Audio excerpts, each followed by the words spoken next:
ও বাবাজিরা, ও মুসলমান ভাইরা, আজকে খাদিজাতুল কুবরা বালিকা এতিমখানা মাদ্রাসাতে যারা শুনতে এসেছে, এতক্ষণ ধরে সূরা তোহার আলোচনা শুনলেন, আনুষঙ্গিক প্রাসঙ্গিক আরো অনেক আলোচনা শুনলেন, শেষ বেলা গরিব এতিম আর এসিদদের কথা শুনলেন।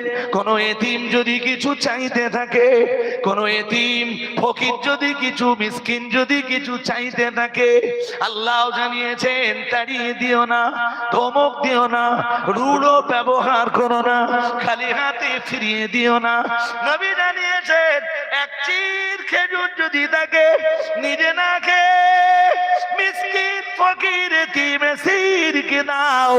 আমি খাদিজাতুল কুবরা বালিকা এতিমখানা মাদ্রাসার রাখা 12-12টা বছর এই মাদ্রাসা সুনামের সাথে চলছে।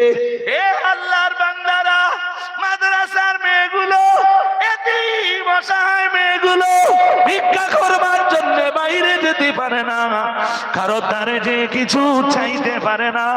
হে আল্লাহর বান্দারা, নবী আমার এতিম ছিলেন, এতিমের কষ্ট বুঝতে নবী আমার জানিয়েছেন আনা ওয়া কাফিলুল ইয়াতীমে কালগাতাইনি ফিল জান্নাহ আও কামা ক্বালা আলাইহিস সালাম। রাহমাতুল লিল আলামিন জানিয়েছেন আমি এবং এতিমের লালন পালনকারী এই রকম দুইটা আঙ্গুলি উঁচু করে বললেন, এই আঙ্গুলি দুটি যেমন কাছাকাছি, এতিমের লালন পালনকারী আর আমি রাহমাতুল লিল আলামিন আল্লাহর জান্নাতের ভিতরে ওই রকম কাছাকাছি থাকবো। এ আল্লাহর বান্দারা, এতিম মেয়েগুলো দাঁড়ে দাঁড়ে যেতে পারে না, ভিক্ষা চাইতে পারে না।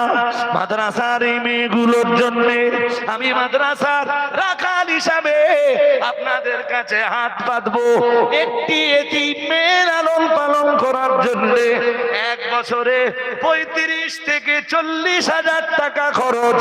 এতটা মানুষের ভিতরে আল্লাহর কোন বান্দা কি আছে যিনি 35 থেকে 40,000 টাকার দায়িত্ব নিয়ে একটা বছর একটা এতিম মেয়েকে লালন পালনের দায়িত্ব নিবেন?